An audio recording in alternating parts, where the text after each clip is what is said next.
Hello, dear listener. Please set your volume low and gentle, just enough for my voice to guide you. Close your eyes, lie still, and allow yourself to drift slowly towards sleep. Tonight, we begin the very first story in our series of boring history for sleep, a calm journey into the quiet past. Our topic, the supply chains of World War I. If you enjoy this soft storytelling, please remember to like the video and subscribe, so you'll always have a gentle companion to fall asleep with. Now let us begin. In the early years of the 20th century, the world was moving at a steady but measured pace, and the machines of industry were humming softly in the background of life. Then in the summer of 1914, the war that would be called the Great War began. And it did not begin with sudden silence, but with the slow mobilization of millions of men who needed food, uniforms, boots, rifles, shells, blankets, and endless small supplies. While history often speaks of battles and generals, the less remembered truth is that armies cannot fight without their supply chains, the long invisible threads that stretch from farm fields and factories to muddy trenches and makeshift camps.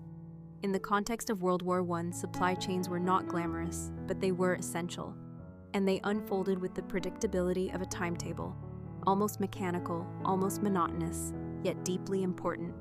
Consider for a moment the humble loaf of bread consumed by a soldier at the front. To reach his hands, that bread began its journey in a field plowed months earlier by farmers who themselves were either too old for combat or exempted to keep the harvest alive. The grain was sown, grown, cut, and then shipped by rail to a mill that turned it into flour.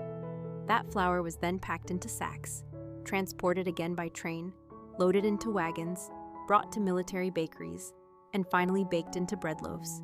From there, they were stacked into wooden crates, lifted by tired hands, carried across mud and dust, and eventually served to the soldier. It was not exciting, it was not dramatic, but it was the daily lifeline of the army. In France and Germany and Britain, the story was much the same. The railways became the arteries of the war effort, their schedules tightly controlled, their locomotives painted dull military colors, their stations crowded with crates and barrels instead of tourists or commuters. Trains moved constantly, not in bursts but in steady rhythms, carrying coal for the engines, ammunition for the guns, uniforms for the recruits, and hay for the horses. Horses themselves were part of the chain, millions of them drafted into service, each one requiring its own supply of food, water, and care. To feed the horses meant shipping hay, oats, and straw across hundreds of miles, a slow task repeated every day, as important as moving bullets. The British Army alone needed tens of thousands of tons of fodder each week, and this was arranged not by heroes on the battlefield, but by clerks at desks and workers at warehouses. In Germany, planners built timetables that could schedule every wagon, every carriage, every box of shells, down to the hour. It was dry paperwork, but without it, the armies would starve or collapse. In France, civilians watched endless trains pass through stations, wagons filled not with passengers, but with endless boxes of supplies. Sometimes the trains were delayed, sometimes they were rerouted, but the general rhythm continued, steady and almost hypnotic. Ships also formed part of the supply chain, especially for Britain, which depended on imports for food and materials. Convoys of cargo vessels sailed slowly across the sea, their holds filled with wheat from Canada, meat from Argentina, wool from Australia, and munitions from American factories. The voyage was long and uneventful most of the time, except when U-boats prowled nearby. Even then, the focus was not on sudden drama, but on the constant repetition of loading, sailing, unloading, and repeating the cycle. Day after day, crates were packed, manifests written, and cargo handled. The United States, before its entry into the war, also played a quiet part, exporting goods across the Atlantic, filling the needs of nations who were burning through supplies faster than they could produce them. Warehouses in New York and Philadelphia, stacked with barrels, sacks, and crates, became extensions of the European front, though the workers might never see France or Flanders. In the trenches, soldiers often complained of the sameness of their meals: tinned beef, hard biscuits, watery soup. But the fact that such meals arrived at all was proof of a vast system working silently behind the lines. Engineers laid narrow-gauge railways close to the front, small trains puffing slowly with supplies that would then be carried by hand or mule the final stretch. At every step, men worked in silence, moving boxes, filling wagons, repairing broken rails, shoveling coal into fireboxes. It was unending work, the sort that had no beginning and no end, only the endless turning of a wheel.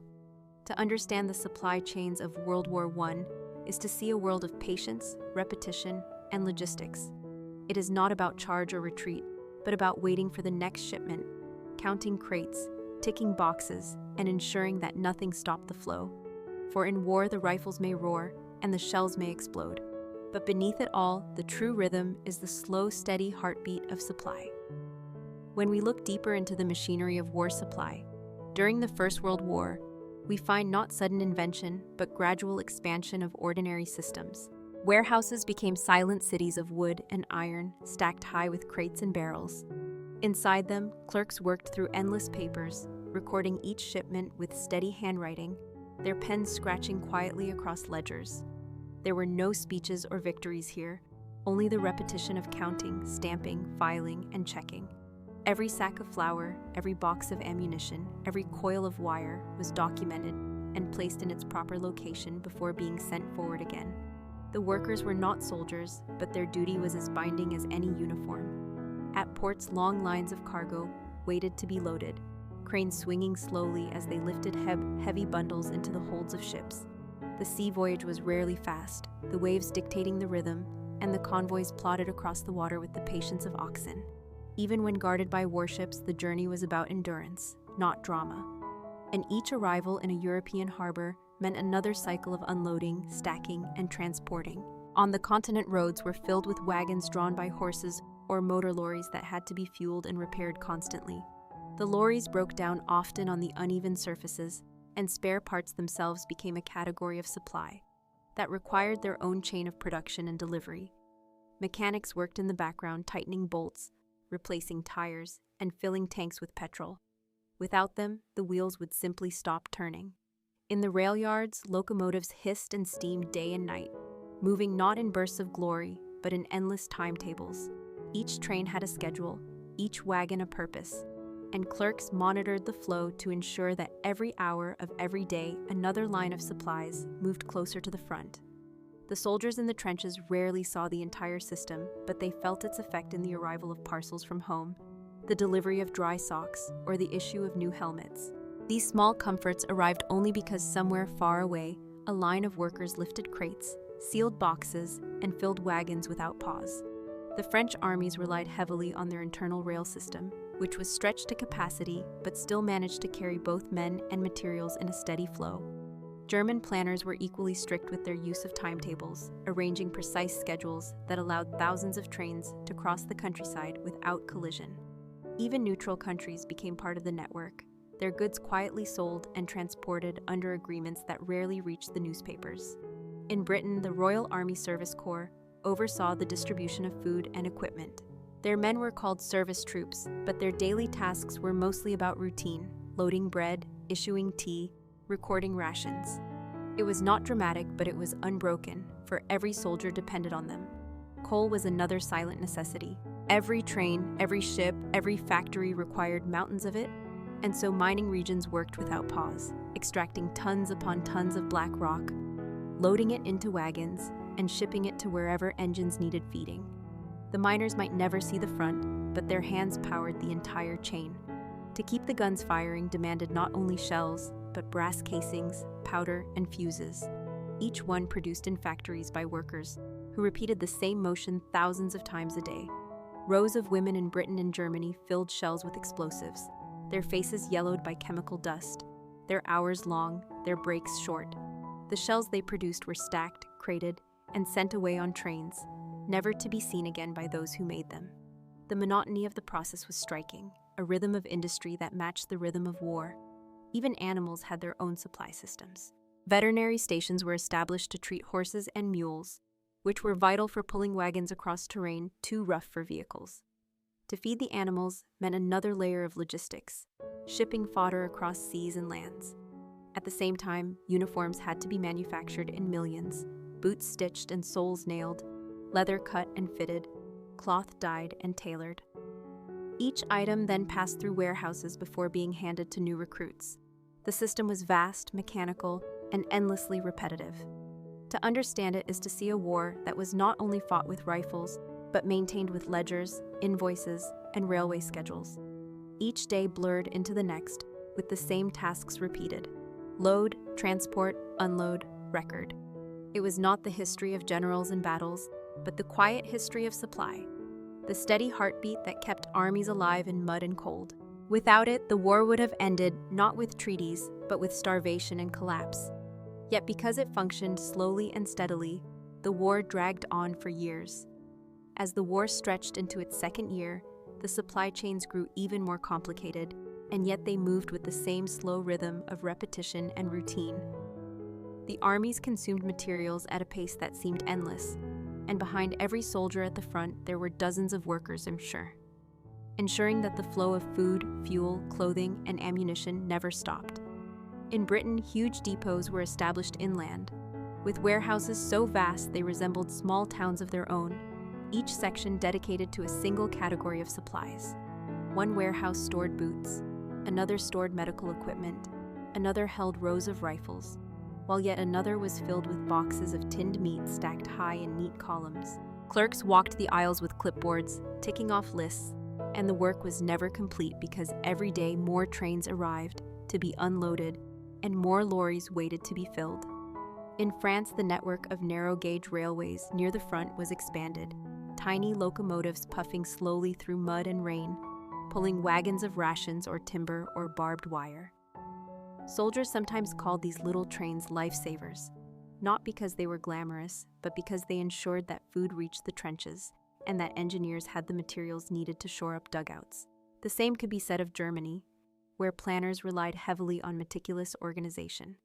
Entire divisions of workers were assigned only to railway operations, and their world was made of timetables and cargo lists, not rifles and bayonets.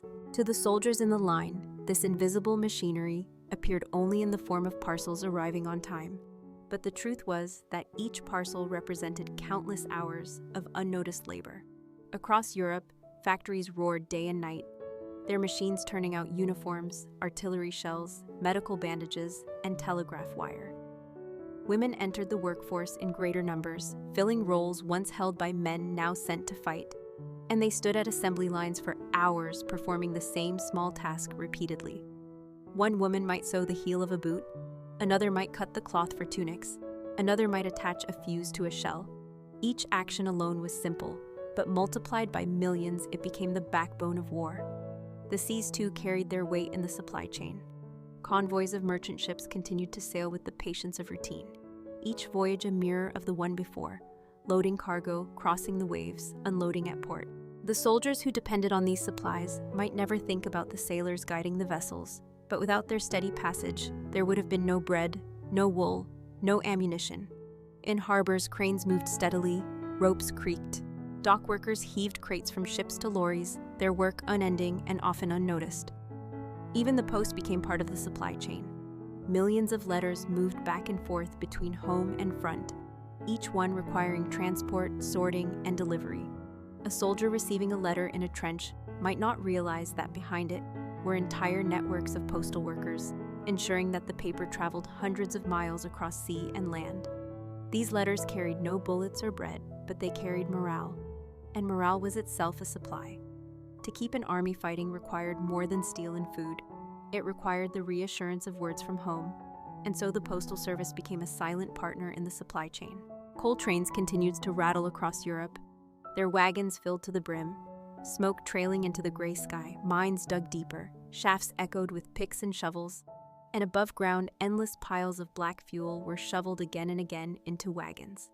This was not the war of charging infantry, but the war of constant endurance, and the supply chains embodied that endurance perfectly.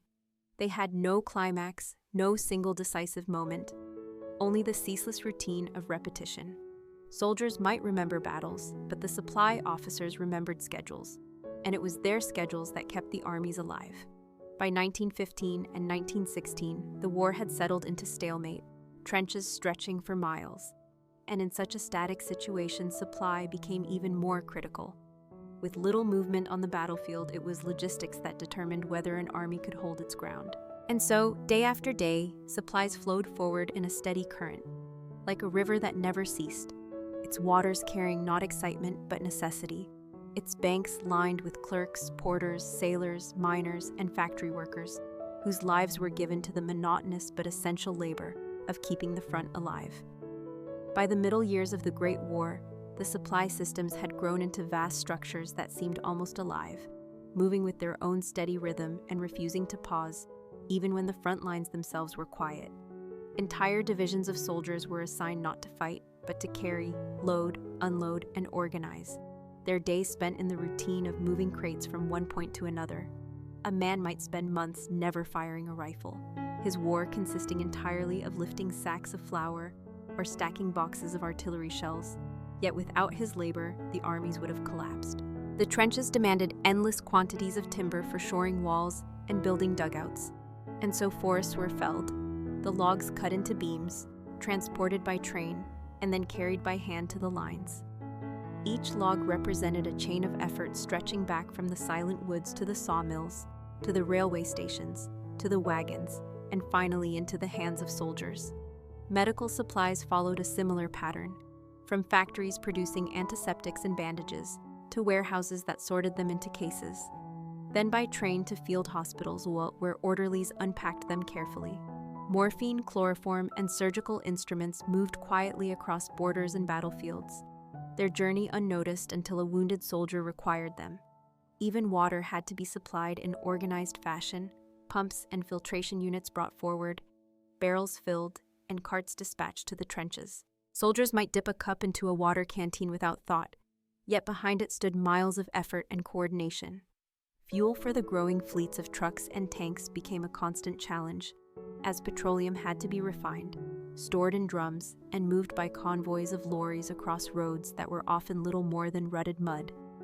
Mechanics and drivers worked long shifts, their days marked not by combat, but by the constant hum of engines and the smell of oil.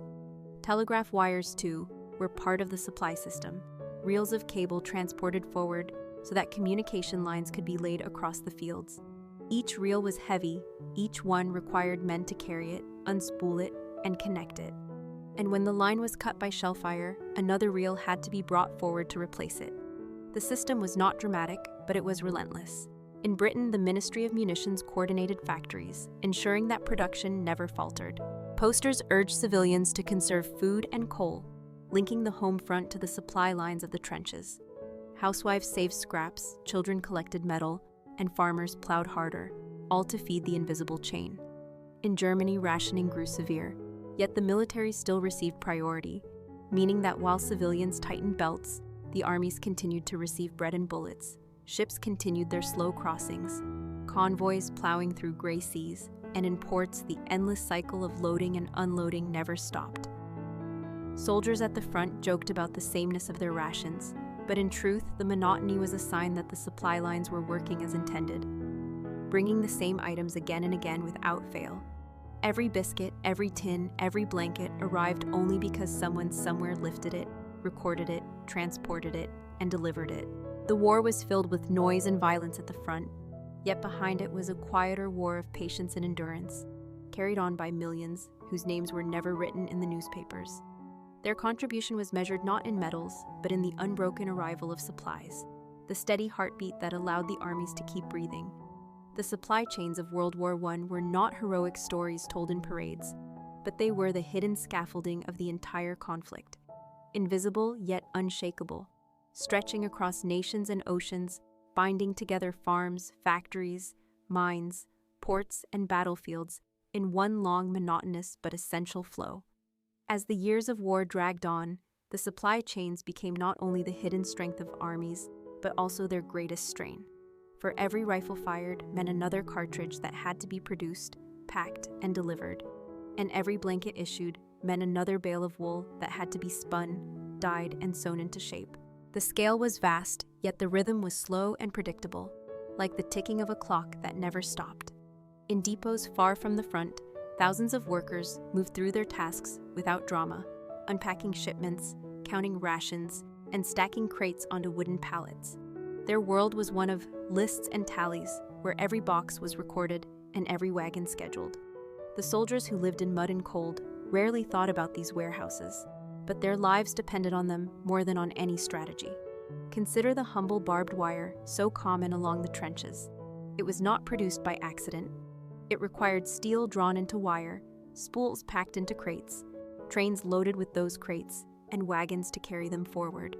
Engineers then unrolled the wire across fields at night, hammering stakes into the ground. Each strand of wire represented countless hours of industrial work far from the battlefield. The same was true for sandbags, millions of which were sewn from burlap, filled with earth, and stacked to form protective walls.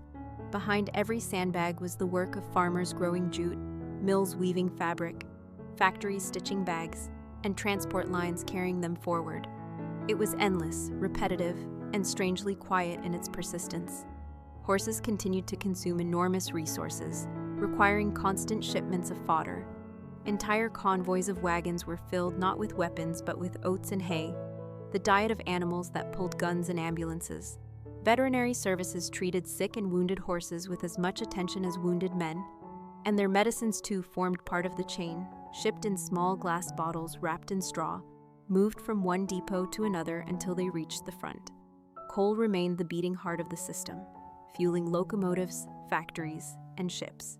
In mining towns, the labor never ceased, men descending into shafts before dawn and emerging only after dark, their hands black with dust. The coal they dug out was shoveled into wagons, moved to rail yards, and from there spread outward like veins of energy. Without coal, the war would have ended in silence, for engines would stop, ships would rest in harbor, and factories would stand idle. Ammunition factories continued their slow but constant labor, producing shells in the millions, each one requiring metal casings, explosive filling, and careful inspection. Women workers often developed yellowed skin from handling chemicals, yet they returned day after day to repeat the same motions, filling, sealing, and stacking shells for shipment. On the front lines, soldiers fired these shells into the night, never thinking of the workers who had packed them, only of the gun in their hands. The postal service too remained steady, carrying letters that traveled across seas and rails, sorted and resorted in endless stacks. Soldiers clung to these letters as reminders of home, never realizing that each envelope had been handled by dozens of anonymous clerks who kept the flow unbroken. Clothing continued to wear out quickly in the mud, so tailors and textile mills worked relentlessly, producing uniforms, socks, and boots. Each stitch was part of the chain, and each delivery of clothing meant one more week of endurance for men at the front. The system of supply was like a vast machine whose cogs were people, each performing a small and often boring task. Yet together they ensured that the army never starved, never froze, and never ran out of bullets. The war was remembered for its noise, but beneath it all was a steady silence, the silence of warehouses, rail yards, docks, and factories, each one moving to the same monotonous rhythm, each one sustaining the conflict that seemed to have no end. By 1916, the supply networks of the war had reached a level of complexity that touched nearly every household and every factory across Europe and beyond. Yet the rhythm of it all remained slow, steady, and monotonous. The armies in the trenches demanded the same things every day: food, clothing, ammunition, timber, fuel, and medical supplies. And the task of the supply chain was to ensure that these things kept arriving without interruption. It was not a story of sudden breakthroughs, but of endless repetition. In Britain, the docks at Liverpool and London bustled quietly with crates from overseas, barrels of wheat from Canada, frozen meat from Argentina, and wool from Australia. The dock workers lifted and stacked these items with practiced movements, cranes groaning above them, carts rolling steadily across cobblestones. Once ashore, the cargo was sorted, recorded in ledgers, and sent onward by rail. Each train carried its burden across the countryside, whistles sounding softly in the night, engines burning coal by the ton. The trains were not fast, but they were reliable, and each one represented another link in the chain that stretched from faraway farms to the muddy trenches of France. In Germany, the same pattern unfolded, with freight cars filled with coal, iron, and grain rolling along the rails as at all hours, their timetables planned down to the minute. Clerks in offices marked the progress of each shipment, ensuring that nothing was wasted, for waste could mean hunger or defeat. In France, the narrow gauge lines near the front extended further, little locomotives puffing along with wagons of food and ammunition. Soldiers watched them creep forward at night, their small lights flickering in the darkness, carrying the simple necessities that kept men alive. In the factories, the work never stopped. Textile mills produced endless uniforms, their machines clattering steadily as women guided cloth through looms and cut patterns for jackets and trousers. Bootmakers hammered soles into place, stitch by stitch, hour after hour. Ammunition plants filled with smoke and dust produced shells in staggering numbers, each one lifted by hand, inspected, and packed into crates. It was tiring, monotonous work, but the workers returned day after day, repeating the same motions because the war demanded it. The postal system continued its steady flow as well, millions of letters passing through hands of sorters who arranged them into neat piles, bundled them, and sent them forward. A soldier reading a letter from home might not think about the dozens of unseen hands that carried it, but without them, the front would have felt far more isolated. Horses consumed more fodder than many armies consumed food, so entire convoys were dedicated to transporting oats and hay. Wagons piled high with bundles of straw, drivers guiding their animals patiently along rutted roads. Veterinary stations near the lines treated horses with wounds or sickness, their medicines shipped in small boxes packed with care, far from the front. Medical supply trains carried bandages, splints, antiseptics, and morphine, unloading at field hospitals where orderlies unpacked the crates with practiced silence. Water, too, was moved in barrels and tanks, filtered through pumps, carried forward by carts. Soldiers dipped tin cups into buckets, drinking without much thought, yet each sip represented a journey of careful preparation and transport. Coal remained at the center of all, trains and ships burning it ceaselessly, factories consuming it to keep machines turning. Miners worked long shifts underground, their lamps flickering in the dark, their shovels ringing against rock. The coal rose to the surface, loaded into wagons, shipped across nations, and consumed again, a cycle without pause. It was the most ordinary of materials, yet it was the lifeblood of the war. And so the supply chains of World War I continued their steady pulse, not marked by glory or triumph, but by repetition and patience, the unbroken flow of goods that kept millions of men alive in conditions that otherwise would have been impossible to endure. By the year 1917, the machinery of supply had become so vast that it no longer seemed like a system built by human hands, but more like a natural process, a river that flowed endlessly, carrying goods from farms, factories, and ports to the waiting trenches at the front. Every day, the same motions repeated, workers rising before dawn to load wagons, clerks sitting at long wooden tables to record inventories, engines hissing as they pulled freight cars across the countryside, and dock workers heaving crates into the holds of slow-moving ships. Nothing about it was quick or dramatic, but everything about it was necessary. The soldiers at the front relied on these invisible rivers of material, though they rarely thought about them beyond the moment when bread reached their hands or shells were stacked beside their guns. In Britain, convoys of merchant ships continued to cross the Atlantic, their holds packed with grain, meat, wool, and steel from the United States and the Dominions. Each crossing was a long test of patience, days of steady gray water and rolling waves, the crews working in quiet rhythm as they shoveled coal, checked cargo, and kept watch. In France, the warehouses near Paris and Amiens expanded further, filled with crates of biscuits, barrels of wine, and endless stacks of uniforms. The warehouses were like small towns under roofs of iron and glass, with aisles stretching for hundreds of feet, clerks walking slowly with clipboards, ticking boxes, checking seals, and moving on. In Germany, rationing at home grew stricter, but the military supply lines still functioned with precision, trains scheduled by the hour, wagons filled with bread, sausage, boots, and rifles. The clerks who planned these schedules worked in silence, their offices filled with maps and ledgers, their pens scratching late into the night. The front lines themselves became dependent on narrow-gauge railways, the little trains that crept forward with supplies. Their whistles were soft, their wheels squeaked as they rolled over temporary tracks laid directly on the mud. At night, soldiers listened for the faint sound of these trains, knowing that they carried the food and shells that would allow them to endure another day.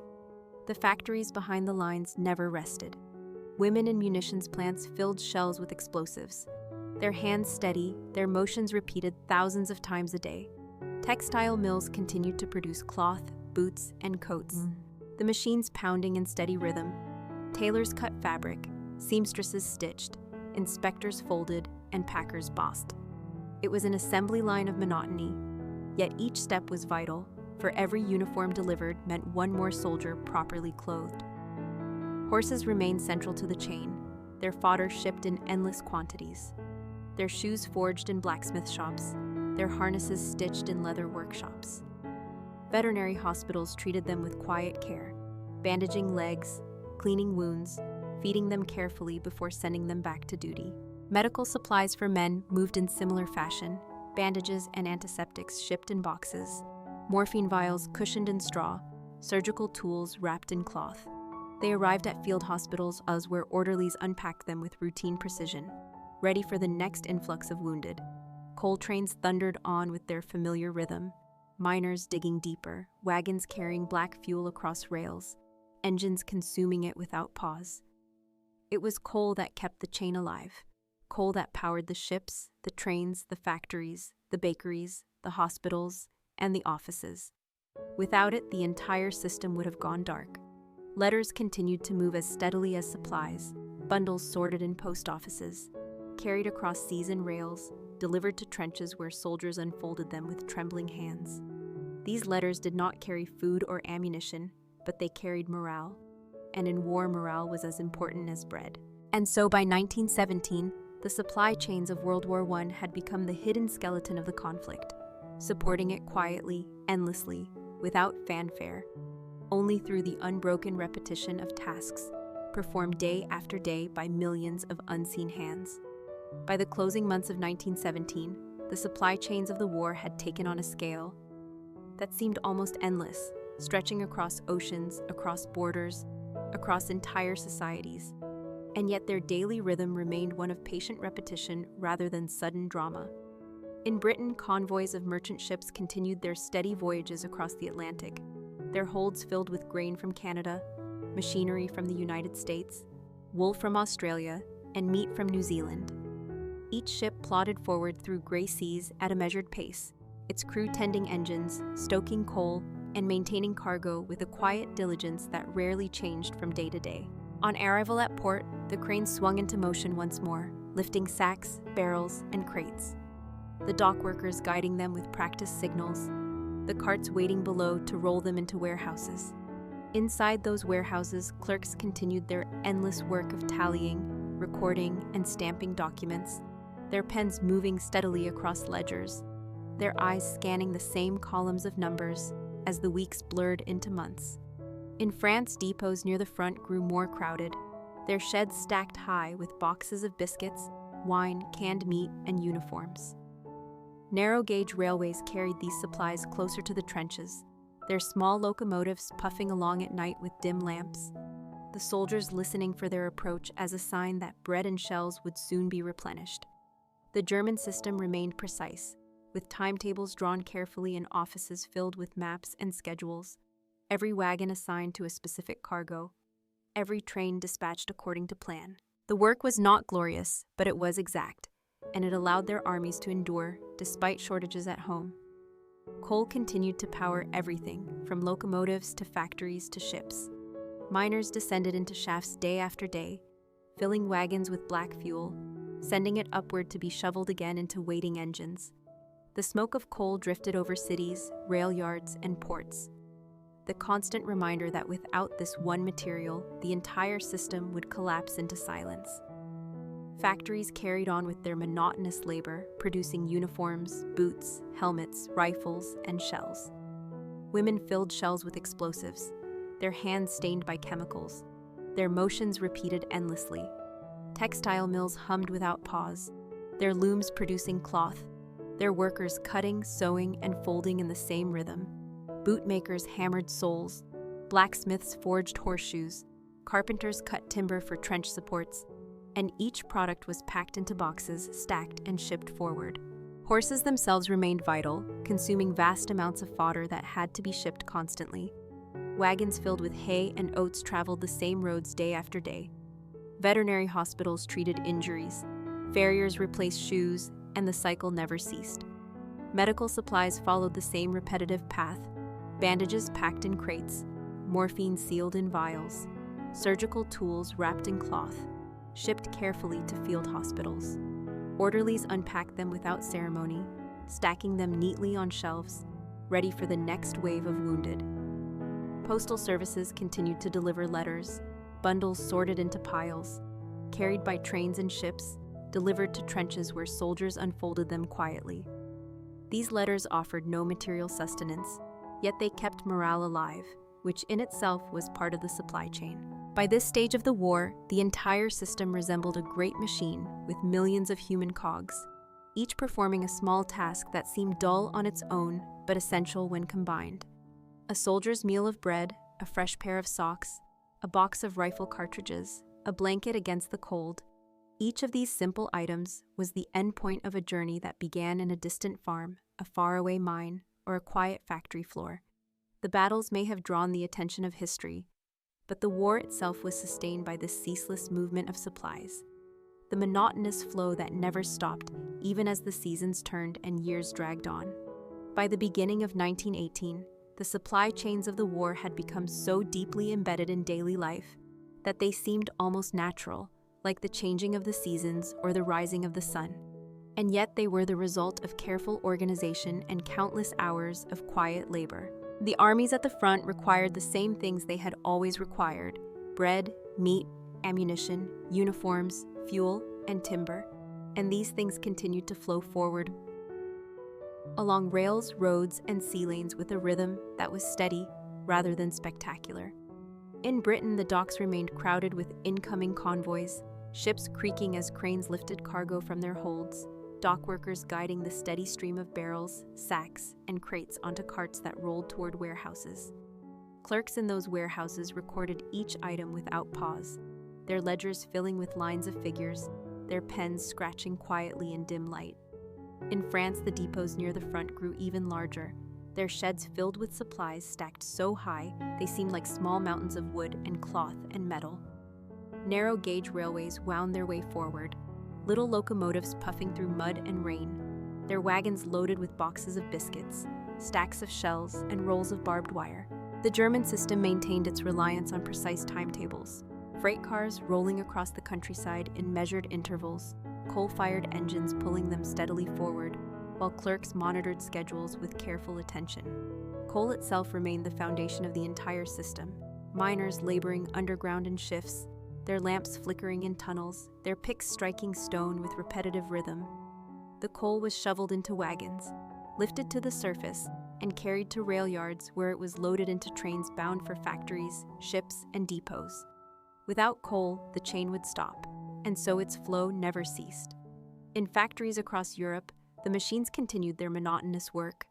Textile looms weaving cloth for uniforms, bootmakers hammering soles into place, and munitions workers filling shells with explosives. Each motion was small, each task dull, but together they created the lifeblood of the armies. Horses still consumed vast amounts of fodder, wagons carrying hay and oats along familiar roads, veterinarians treating injuries in quiet field hospitals, farriers replacing worn shoes again and again.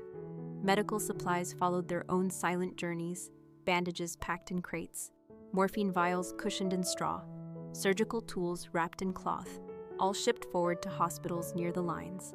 Their orderlies unpacked them without fuss, stacking them neatly on shelves, ready for the next wounded soldier. Letters also continued their steady march across seas and rails, sorted by clerks into bundles, carried by trains, delivered to trenches, and opened by soldiers who clutched them as lifelines to a world beyond the mud. Each letter represented the work of dozens of unseen hands, and though it carried no food or bullets, it carried morale, which was its own form of supply. Timber remained in high demand, felled in forests, cut into beams, transported by train, and delivered to engineers who used it to shore up trenches and build dugouts.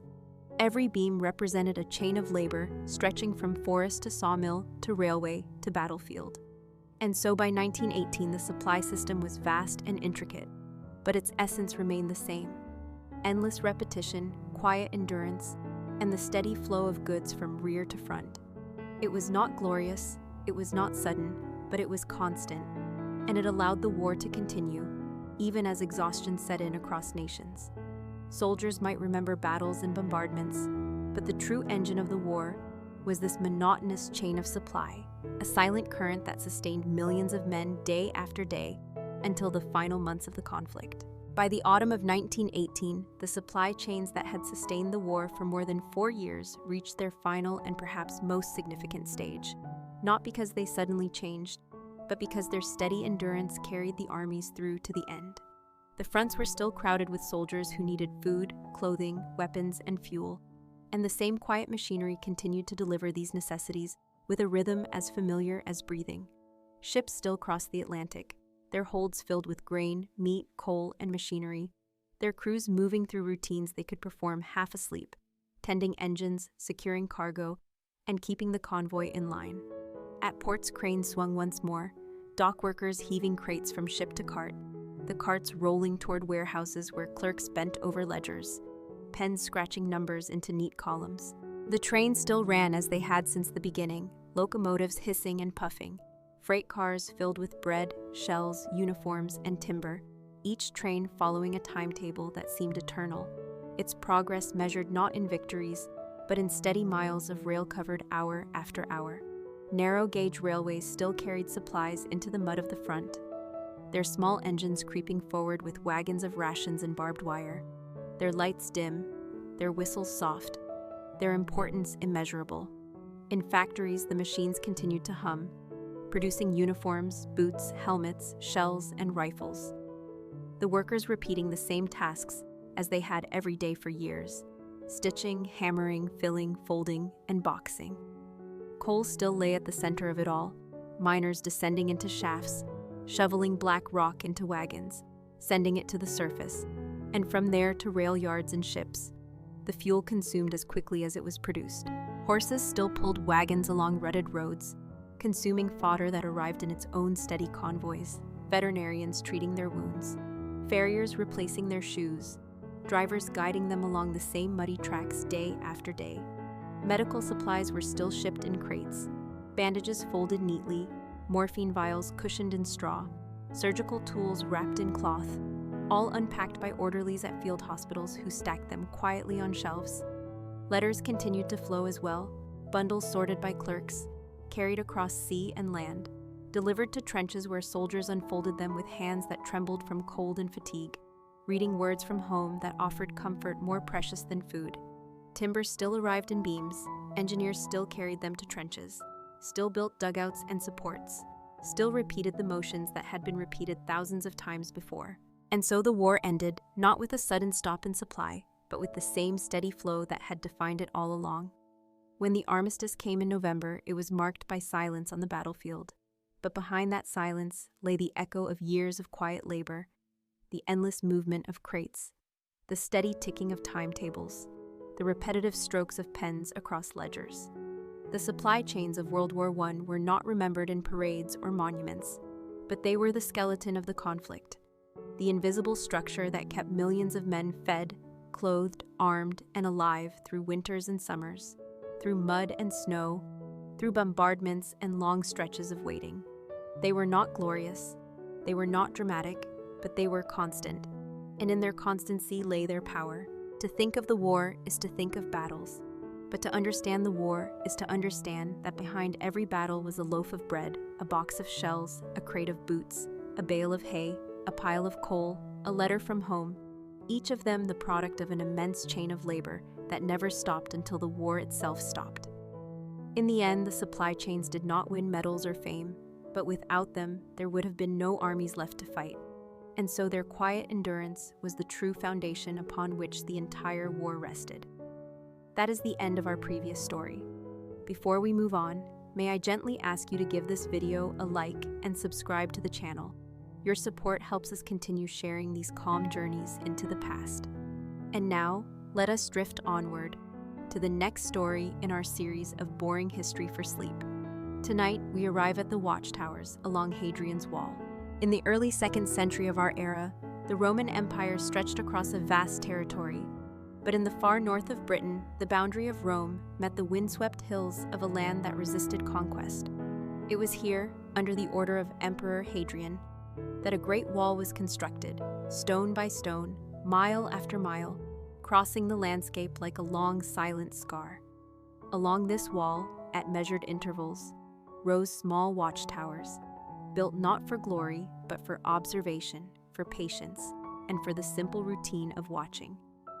These towers were spaced roughly every third of a mile, and they were modest in size, rarely more than 2 stories high, their walls of stone thick and plain, their interiors bare. Each tower held a small garrison of Roman soldiers, perhaps only 4 men at a time, who lived there for weeks on end. Their lives were not filled with drama or conquest, but with repetition, climbing the narrow stairs, scanning the horizon, recording what they saw, and sending signals to nearby towers. The towers themselves formed part of a larger system, for between every mile castle and every fort along the wall, there were these smaller structures, each one standing against the wind, each one a silent witness to the passage of time. The routine of the watchtower soldier was predictable. At dawn, he would rise from a rough bed, put on his armor or cloak depending on the weather, and climb to the top of the tower. From there, he would look out across the fields, the forests, the hills, and the emptiness.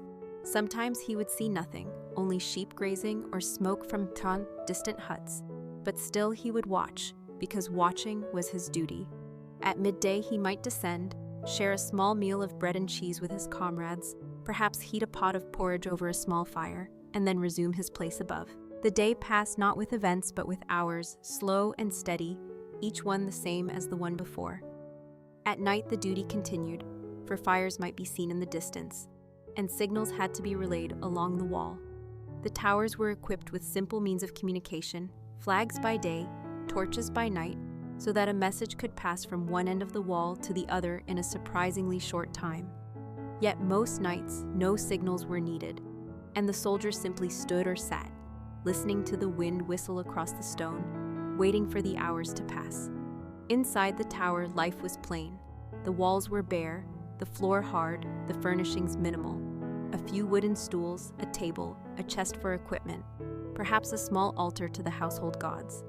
The soldiers rotated their watches, 2 on duty, while 2 rested, and the cycle repeated endlessly. Outside the tower, the land itself moved in slow rhythms. The grass grew, the rain fell, the clouds drifted, the seasons changed. Sometimes snow covered the wall, sometimes summer sun warmed the stones, but always the towers stood. They were not monuments, they were not palaces. They were simple tools of routine, and they embodied the Roman talent for order and system. Farmers who lived nearby may have seen the soldiers on the wall, but for the most part, the towers existed in silence, their purpose more about presence than action. To know these watchtowers is to understand that much of Roman life in Britain was not about conquest, but about waiting, about holding, about watching. Each tower was a small world, 4 men sharing the same duties, the same meals, the same boredom, the same long hours of silence. And yet these towers were essential, for without them, the wall would have been blind. With them, the Romans could see, could signal, could respond, even if most of the time there was nothing to see and nothing to signal. In this way, the watchtowers along Hadrian's wall became symbols not of battle, but of patience, a patience carved in stone, standing against wind and rain for centuries, long after the soldiers themselves were gone. Life inside a Roman watchtower, along Hadrian's wall, was defined less by excitement and more by the steady rhythm of ordinary tasks repeated over and over. The soldiers who lived there were not generals or famous commanders, but simple auxiliaries drawn from many corners of the empire, men from Gaul, Spain, or even the far provinces along the Danube, stationed now in the northern reaches of Britain. Their duty was plain: to observe, to report, and to endure. At dawn, the first light revealed the damp stone walls of the tower, cold from the night air, and one man would climb the narrow steps to the platform above. He would look out over the rolling hills and mist that clung to the grass, scanning for movement that almost never came. Perhaps a deer might emerge from the woods, or smoke might rise from a distant village, but most mornings revealed only emptiness. Yet still he watched, for his task was not to find excitement, but to maintain vigilance. Inside the tower, another soldier might tend the small hearth, coaxing flame from smoldering embers, heating water in a pot for a thin porridge. Their food was simple: bread, cheese, dried fruit, sometimes salted meat brought up from the larger forts. Supplies arrived at intervals, carried by pack animals along the wall, delivered in baskets or sacks, counted and stored in small chests. The soldiers recorded these deliveries, checked them against expectations, and divided them among themselves with little ceremony. The monotony of meals was matched by the monotony of duty, and yet both were accepted as part of the soldier's life. During the day, 2 men would remain on watch, while the others repaired equipment, sharpened tools, or cleaned the tower. The walls needed patching, the roof needed checking, the wooden door required oiling on its hinges. These small tasks filled hours that otherwise would have dragged heavily. Sometimes the men trained with their weapons, practicing drills in the small yard outside, though their real duty was never to fight great battles, but to signal if trouble arose. The signaling system was simple but effective. Flags raised in daylight, torches lit by night, passed from tower to tower until reaching a fort where commanders could act. But most days the flags remained folded and the torches unlit, for the frontier was quiet, and the barbarians beyond the wall had little reason to attack. At night the rotation continued, 2 men awake while the others slept on straw pallets inside. The tower was small, its stone walls enclosing little more than a single chamber and a stair. But within it the soldiers created a rhythm of life. They spoke in low voices, shared stories from home, played dice on the table, or scratched small carvings into the stone. These marks still survive in some towers, faint traces of bored men leaving behind their initials or symbols of their gods. Outside the seasons moved slowly. In winter, snow piled against the stones, winds howled through the cracks, and the men huddled in cloaks beside the fire. In summer the sun beat down, the grass waved in the wind, and the air filled with the sound of insects. Through all of it the tower stood the same, unchanging, solid, patient. To live in such a place was to accept monotony, to accept that the task was less about doing and more about being, about presence. The watchtower was not meant to dazzle, but to endure. A small block of stone with a few men inside, repeating the same routines day after day, month after month, year after year. Their names have long since vanished, but their duty remains clear in the silent stones that still stand. These towers remind us that much of history is not about glory or conquest, but about ordinary men carrying out ordinary tasks, and in their persistence lies the true story of the frontier. The watchtowers along Hadrian's wall were not grand structures that dominated the land, but modest blocks of stone designed for function rather than beauty, and their endurance lay not in decoration, but in utility. Built at regular intervals, each tower was part of a greater chain that stretched across the rugged countryside, linking forts and mile castles into a continuous system of observation. To the men stationed there, the tower was both shelter and prison, a place where days blended together into a rhythm of small tasks and repeated duties. The stone walls, usually about 3 meters thick, enclosed a narrow interior where a few soldiers lived in close quarters.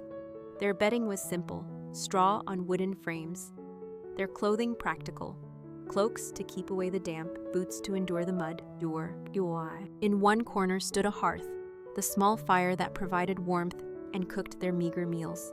Above, a wooden ladder or stair led to the platform where they kept watch, scanning the horizon for movement that rarely came. Each tower was spaced close enough to its neighbors that signals could be seen from one to another, and so the chain of sight extended across the entire wall. By day, colored flags were used, raised and lowered in patterns that conveyed simple messages, while at night torches or beacons carried the same function.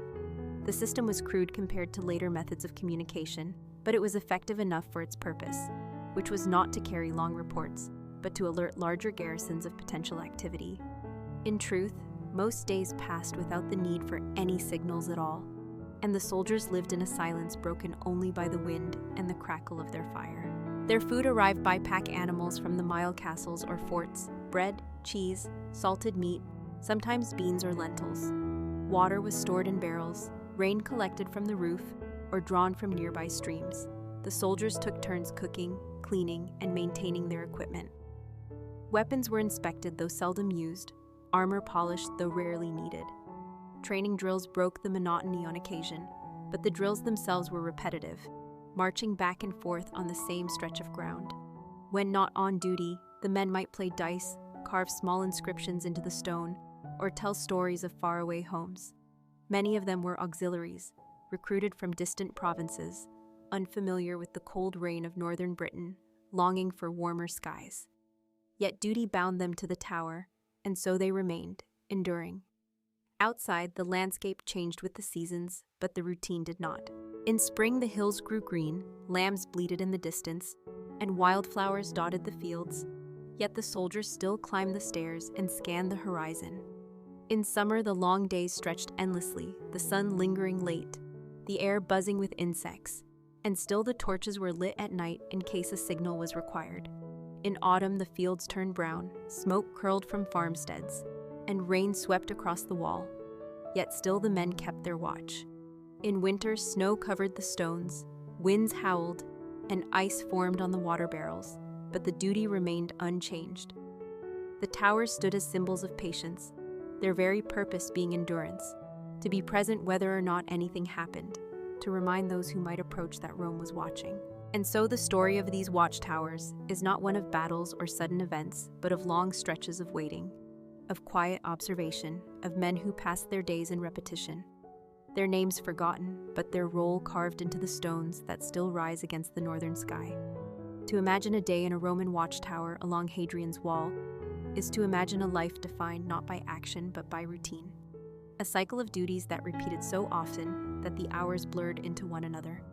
At dawn, the soldier on duty would descend from the platform above, his cloak damp with morning mist, his eyes tired from staring into the pale light of the horizon.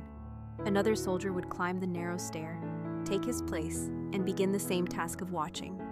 The fire inside the tower would be stirred back to life, a pot set above the embers, and a thin porridge of grain prepared for the morning meal. Bread hardened from days of storage would be softened in the broth, and a small piece of cheese divided among the men. They ate slowly, not because the food was rich, but because there was little else to do. After the meal, one man might polish his armor, another might mend a strap on his sandal, another might sweep the stone floor of the tower.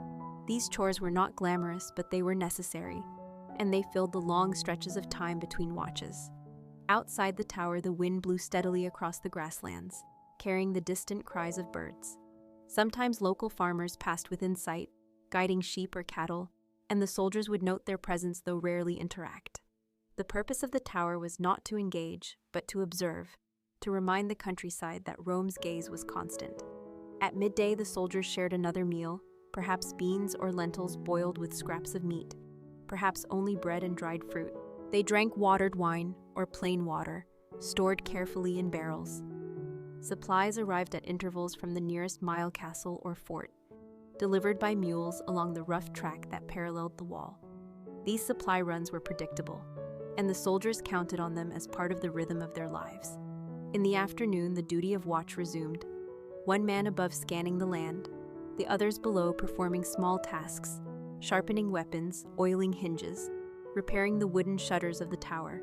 Some time was spent on training drills, simple marching or handling of weapons, though the drills were brief and often performed more to break monotony than to prepare for real combat.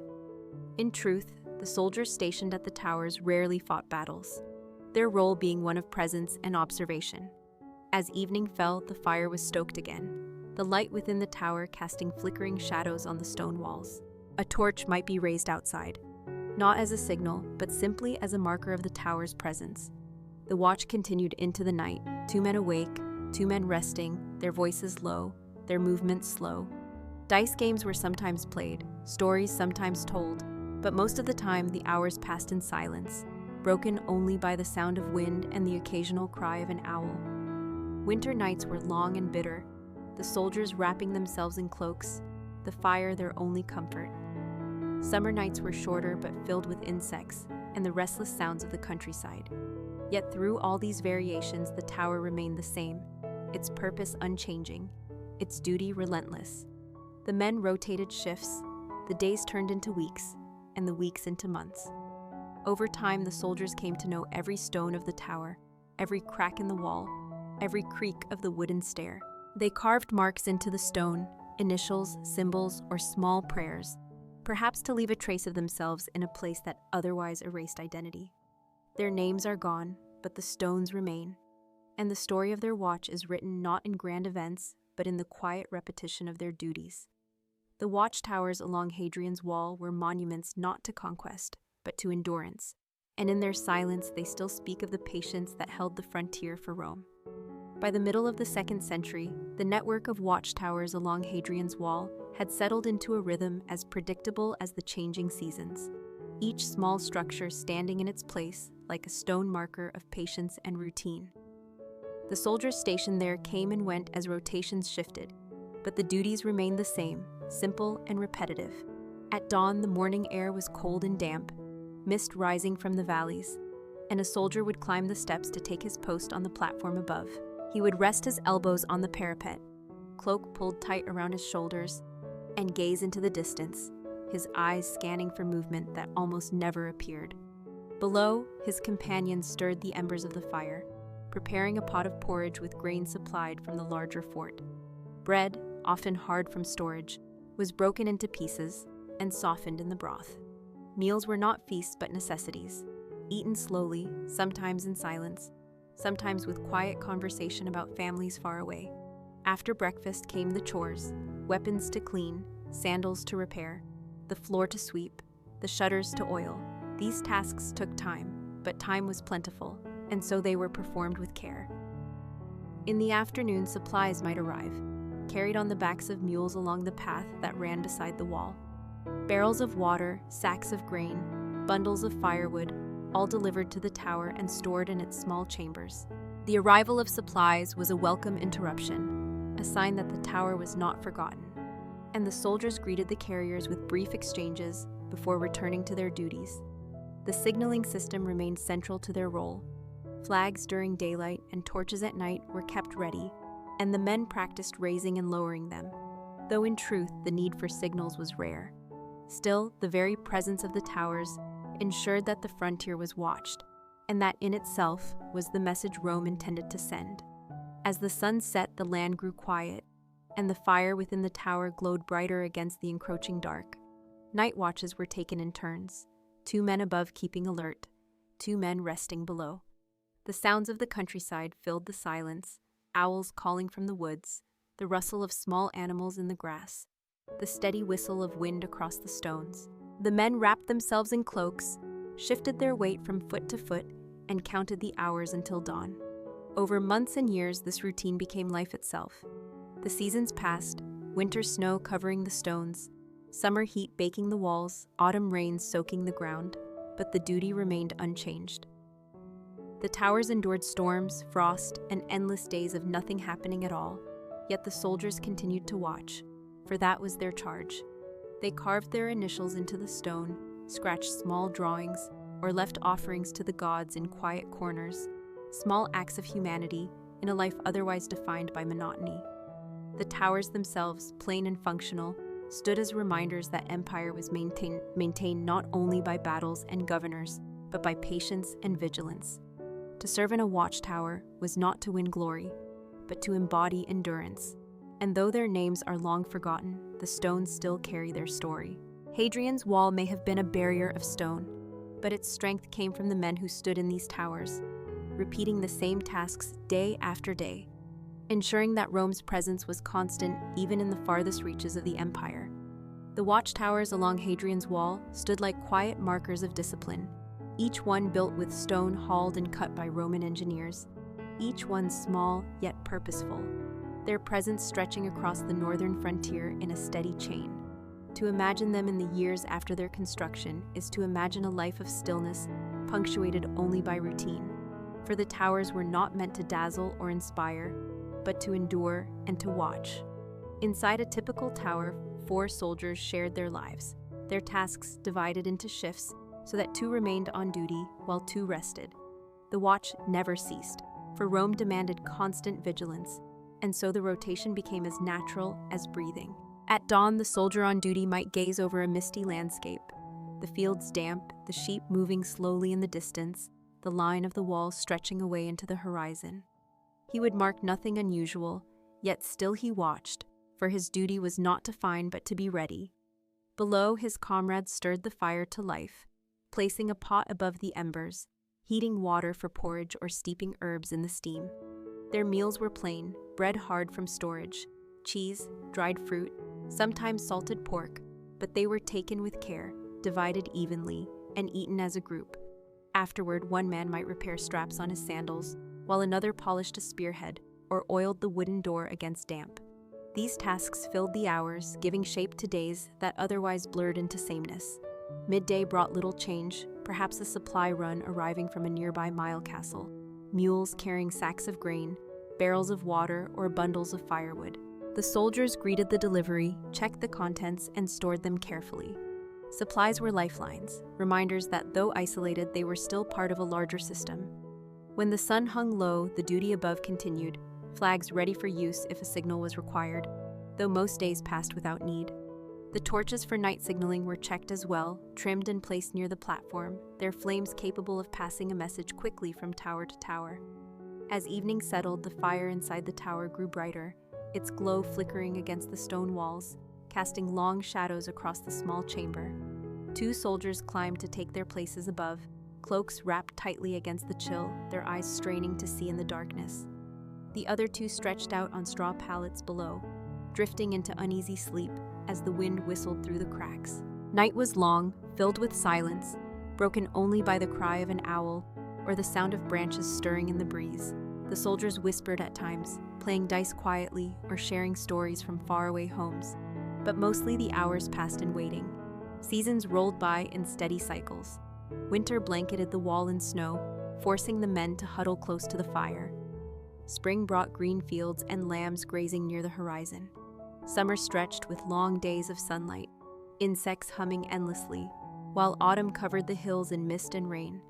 Through it all, the towers remained the same, stones unmoved, duties unchanged. The soldiers carved small marks into the walls, initials or simple drawings, traces of themselves in a place where identity was otherwise swallowed by routine. In truth, the towers were less about action than about presence, less about confrontation than about continuity. They were the eyes of Rome, silent and unblinking, reminding all who saw them that the empire was watching. And so the watchtowers endured, their stories written not in battles, but in countless days of waiting, of eating simple meals, of standing on platforms with nothing to see but horizon and sky, of carving marks into stone, of passing time in the service of an empire that demanded patience above all else. The watchtowers along Hadrian's wall were more than stone blocks set in the northern landscape. They were pieces of a great system, each one connected by sight to the next, each one a small cog in the larger machine of Rome's frontier defense. Yet to the men who lived inside them, the towers were simply homes of duty, their lives contained within a few walls, their hours divided into shifts that repeated endlessly. A typical day began with the dull light of dawn seeping through cracks in the shutters, a soldier stirring from his straw bed, stretching stiff limbs and preparing to climb the narrow stair to relieve his comrade who had been keeping the night watch. The exchange was quiet, a nod, a brief word, and then the routine continued. One man descending to rest, another taking his place above to scan the misty fields. The horizon was usually empty, and yet his eyes traced it patiently because vigilance itself was the purpose. Below, the others stirred the embers of the hearth back to life, placing a small pot over the flames, boiling water for porridge, perhaps softening hard bread in the steam. Meals were never lavish, but they were predictable, and predictability was comfort. After eating, chores filled the morning, weapons were checked though rarely used, armor polished though seldom needed, sandals and cloaks were mended with thread and leather strips. The stone floor swept, the shutters tested against the wind. A few moments might be spent on training drills, marching a short distance outside the tower, practicing formations that seemed unnecessary in such a remote place. But the empire demanded order, and order meant repetition. When supplies arrived, the routine shifted briefly.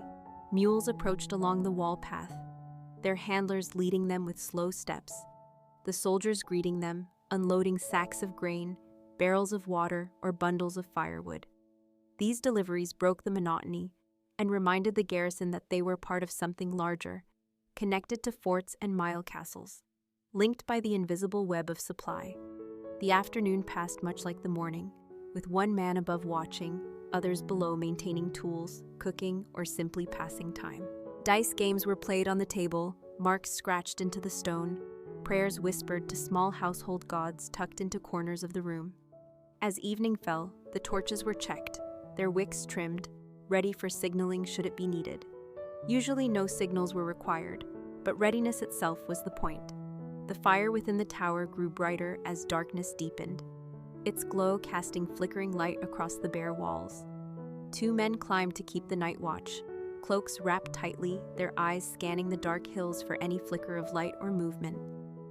The other 2 lay on straw pallets, drifting into uneasy rest, lulled by the crackle of the fire and the steady sound of wind pressing against stone. Seasons turned, each bringing its own character. In winter, the men shivered in the cold, the tower filled with smoke as they crowded around the hearth. In spring, the fields beyond the wall brightened with green, and lambs dotted the hills, though the routine inside remained unchanged. Summer brought long hours of light, insects buzzing around, the stones warm beneath the sun, and yet the watch continued. Autumn came with rain and mist, damp cloaks and slippery ground, but still the torches were lit and the watches kept. To live in a watchtower was to surrender to monotony, to let the repetition become life itself, to measure time not in events, but in shifts, meals, and small tasks. The soldiers who served there may have longed for home, may have carved their initials into the stone in hopes of leaving some trace of their presence, but their true legacy lay in the persistence of their watch, in the unbroken chain of vigilance that stretched from tower to tower, mile after mile, year after year, as Rome's northern frontier endured in silence. As the years passed, the watchtowers along Hadrian's walls settled into the landscape so completely that they seemed as permanent as the hills and rivers, their stones weathering under rain and wind, yet holding firm, their presence a constant reminder of Rome's patience. The soldiers inside them changed with rotations, new men arriving, older ones departing, but the duties remained the same, repeating in an unbroken cycle that gave shape to their days. At dawn, 1 man climbed to the platform above, cloak drawn tight against the chill, scanning the horizon with eyes accustomed to emptiness. Below, his comrades stirred the fire, heated a pot of porridge, and broke their bread into it, softening it for the morning meal. Conversation was sparse, for there was little to say that had not already been said many times before, and so the meal passed in quietness. Afterward, chores resumed. Armor was polished, sandals repaired, tools inspected, shutters oiled. The tower itself needed constant care, for dampness crept into the stone, wind loosened the wood, and smoke darkened the walls. Maintaining the small space gave the men purpose, filling the hours between watches with tasks that were never finished yet always the same. Sometimes they trained, marching a short distance outside, practicing drills under the eye of a senior man, though the drills were more ritual than necessity. Supplies arrived at intervals, a small procession of mules carrying grain, wine, cheese, or bundles of firewood. The soldiers greeted the handlers, unloaded the cargo, checked the contents, and stored them carefully. Each delivery was a reminder that their tower was not forgotten, that they were part of the larger frontier system, connected to forts, mile castles, and the empire itself. The signaling equipment was also tended daily, flags folded neatly, torches trimmed, everything prepared for the possibility of use. Yet most days passed without a single signal, and readiness itself was the true work. Afternoons were filled with more of the same, 1 man keeping watch above, others below maintaining gear, cooking, or passing time with dice games scratched onto a wooden board. Small carvings were etched into the stone, initials, symbols, or prayers to distant gods, marks left by men who knew. They would eventually leave, but wanted something of themselves to remain. Evening brought little change except for the deepening of shadows and the lighting of the torches. 2 soldiers climbed to keep the night watch, their cloaks wrapped tightly against the cold, while the others stretched out on straw pallets near the fire. The silence of the countryside pressed in, broken only by the distant cry of an animal or the whistle of wind through cracks in the stone. The men listened, waited, and marked the hours. Through the seasons, the pattern remained. Winter brought biting cold, snow piled against the wall, and endless nights where the fire was their only comfort. Spring returned with green fields and grazing sheep, though the routine inside never altered. Summer offered long hours of sunlight, the towers baking under heat, the men sweating in their armor, Autumn covered the hills with mist and rain, damp cloaks hanging heavy, water pooling near the walls. Through it all the towers endured, their stones steady, their soldiers steady, their purpose unchanged. To live there was to know monotony, to accept that life was not measured by events, but by repetition, by the cycle of watch, meal, chore, and rest. The men stationed in these towers were not remembered by name, but their presence ensured that Rome's northern frontier never went unwatched. Their legacy was not in glory or conquest, but in the simple endurance of their watch, the unbroken chain of vigilance that stretched mile after mile across the hills of Britain, as silent and steady as the wall itself. By the time decades had passed since the first stones were laid, the watchtowers of Hadrian's Wall had already become part of the rhythm of the land itself, their square outlines visible on the ridges, their presence familiar to locals who grazed sheep in the valleys below. To the soldiers who rotated through them, however, the towers were less landmarks and more prisons of routine, places where time stretched long and thin. A soldier stationed there knew his day before it began. At dawn he would wake, pull on his cloak, climb the narrow stair, and take his place on the small platform, his eyes searching the horizon, though he expected to find nothing. His comrades below stirred the hearth to life, placing a pot over the coals, breaking bread into the thin porridge that was their morning meal. The food was plain but filling, eaten together in silence, or with murmured talk of home, families far away, or the next change of garrison. After breakfast came chores that repeated endlessly. Weapons were checked, though they rarely left their racks. Armor was polished against damp, sandals repaired with strips of leather, wooden shutters tested against wind. The stone floor was swept, the roof checked for leaks, the firewood stacked in neat piles. These tasks gave shape to the hours, but never changed in nature, and so the days blurred into each other like beads on a string. Occasionally, supply runs brought a change of rhythm, mules plodding along the path with sacks of grain, amphorae of wine, or bundles of firewood. The soldiers unloaded, counted, and stored the goods carefully, checking lists, recording numbers, and stacking crates. Supplies were lifelines, reminders that the tower was not forgotten, that it was part of a system that stretched back to mile castles, forts, towns, and Rome itself. Afternoon duties were the same as morning ones. One soldier kept watch, the others passed time with dice, carving marks into the stone or tending to small repairs. Their world was narrow, the walls, the platform, the view of fields and hills. They trained occasionally, marching in short drills or practicing weapons, but the real skill required was patience. Evening descended slowly, shadows lengthening, the fire inside casting orange light on the stone. Torches were trimmed, placed on the platform, ready for signaling if required. Most nights, no signals were sent, but the readiness itself was the point, the assurance that if danger came, Rome would know. 2 men kept the night watch, their cloaks wrapped tightly, their breaths visible in the cold. The others slept lightly on straw, the sound of the fire their lullaby, the whistle of wind their constant companion. The seasons wrapped the towers in change, but did not alter their rhythm. Winter froze the stones, snow piling high against the walls, the soldiers huddled near the fire. Spring brought green fields, lambs grazing, yet the watch remained the same. Summer stretched days long, the sun lingering over the horizon, the stones warm under its glare. Autumn returned rain and mist, damp cloaks heavy, water dripping from cracks. Yet still the soldiers stood above, still they scanned the horizon, still they endured. Over years and decades, the towers became places of carved initials, scratched symbols, small prayers to distant gods. The soldiers who served there left behind traces of boredom and persistence, faint reminders of lives spent in waiting. Their names are forgotten, but their presence lives in the stones, and the story of their watch is one of monotony and endurance. Hadrian's Wall was not defended by battles every day, but by men in these small towers who watched when nothing happened, who waited in silence, who passed their time in repetition.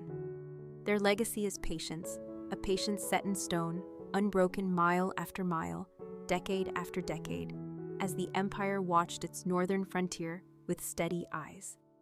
As the centuries unfolded, the watchtowers along Hadrian's Wall continued their quiet service, enduring storms, winters, and generations of men who passed through their narrow doorways. each soldier repeating the same duties that had been carried out by countless others before him. By the later years of Roman Britain, the towers had already weathered decades of use, their stones worn smooth by wind and rain, their wooden doors creaking with age, their hearths blackened by smoke. Yet the rhythm of life inside remained steady. At dawn, a soldier would climb the stair, step onto the platform, and gaze out over the fields. The view was familiar, the same ridges, the same valleys, the same horizon stretching far into mist. He expected to see nothing unusual, and most days he was correct. Yet still he watched, for vigilance was not about discovery, but about constancy.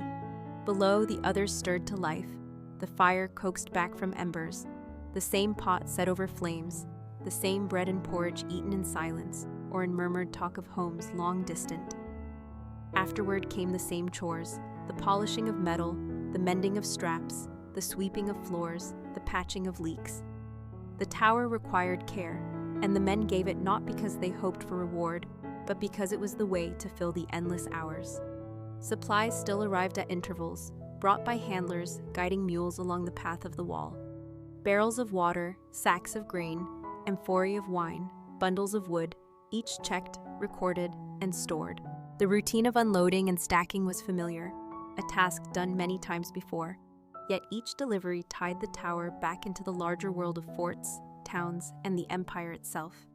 The afternoons stretched with monotony. One soldier stood above, eyes scanning hills that rarely offered surprise, while others remained below, passing time with dice, carving initials into stone, or whispering prayers to household gods. Their world was narrow, defined by walls and fields, by the constant cycle of watch and rest. Evening came with the same steps as always. The torches were checked, the fires stoked, the shadows lengthened. Two men took their turn above, cloaks wrapped tightly against the chill, while the others lay on straw beds, their rest shallow and brief. Night passed in silence, broken only by the call of an owl or the rustle of wind against the stones. The seasons turned but brought little change to the pattern. Winter froze the towers, snow piling against walls, men huddling close to fire. Spring returned green to the fields, yet the watch remained unchanged. Summer brought long days of sun, the stones warm beneath it, insects buzzing in the air. Autumn covered the land in rain and mist, the air heavy, cloaks damp, but still the duty continued.